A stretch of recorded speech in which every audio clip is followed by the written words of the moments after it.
जय गंगा मैया के दोस्तों, अगर आप हरिद्वार से चारधाम यात्रा करना चाहते हैं तो आप हमारे देवभूमि यूनियन ऑफिस में आ सकते हैं और इनसे मिलिए। ये हैं देवभूमि यूनियन ऑफिस के एक मेंबर।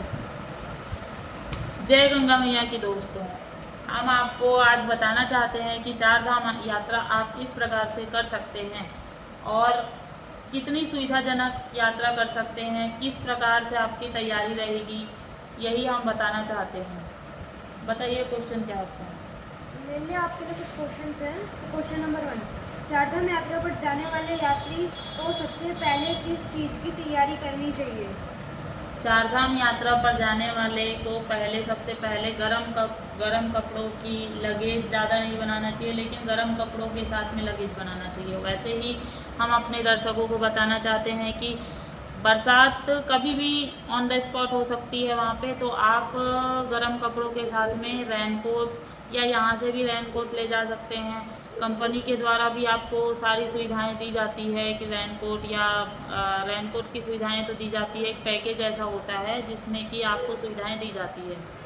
आगे तो क्वेश्चन अब बताइए। क्वेश्चन नंबर 2 पे जाते हैं। चारधाम यात्रा का आमतौर पर यात्रा कितने दिनों में पूरी होती है? चारधाम यात्रा आमतौर पे 10 दिनों में पूरी होती है और बहुत सुलभता से पूरी होती है, क्योंकि आपको समय के अनुसार चलना होता है, खाना होता है, पीना होता है, और फिर जहाँ पर ड्राइवर आपको सुलभता से दिखेगा वहाँ पर ही आपको रोक सकता है।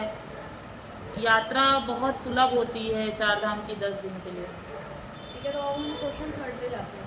पहली बार चारधाम यात्रा करने वाले यात्रियों को किन बातों का विशेष ध्यान रखना चाहिए? अपने साथ मेडिसिन्स रखना चाहिए जो कि ऊपर में ज़रूरत पड़े। एक तो आप ऊपर हिल्स पे जा रहे हो तो हिल्स के साथ में, वैसे तो हमारी कंपनी भी इस चीज़ में सहायता करती है आपकी, लेकिन फिर भी आपको एक सुरक्षा के लिए आपको अपनी तरफ से जो आपकी प्राथमिक दवाइयाँ हैं उसे तो आपको रखना ही चाहिए।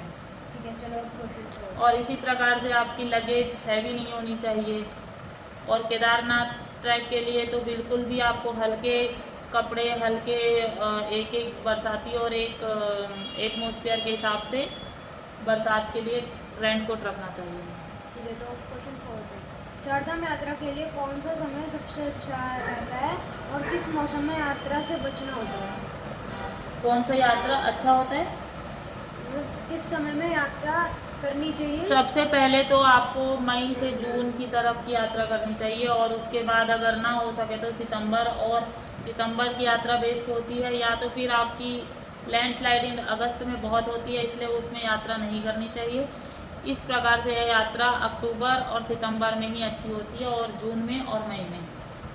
ठीक है, तो हमारा लास्ट फिर क्वेश्चन है। दिवाली के बाद हमारा जो पट है वो बंद हो जाता है। ठीक है, तो मेरा लास्ट क्वेश्चन है, क्वेश्चन नंबर 5। यात्रा के दौरान रहने और खाने की व्यवस्था किस तरह की होती है? रहने और खाने की पैकेज होती है, और आपको एक सुविधाजनक तरीके से आपको यात्रा की जो तैयारी होती है वो पैकेज की बुकिंग पहले करवा लेनी चाहिए। पर्सन टू पर्सन आपको रजिस्ट्रेशन करवा लेना चाहिए, ट्रिप कार्ड बनाना चाहिए। वो सभी सुविधाएं जो होती है वो तो हम करवा देते हैं, लेकिन पैकेजेस बुकिंग के साथ में होती है वो सुविधाएं। ठीक है, तो आज का हमारा पॉडकास्ट समाप्त हो चुका है। अगर आपको चारधाम यात्रा करनी है हरिद्वार से तो आप हमारे देवभूमि यूनियन ऑफिस में आ सकते हैं और कांटेक्ट कर सकते हैं ऑनलाइन भी, यूट्यूब के द्वारा, चाहे सोशल मीडिया के द्वारा। हमारी वेबसाइट भी है और ट्रिप के नाम से, तो आप हमें कैसे भी संपर्क कर सकते हैं। नमस्कार, धन्यवाद।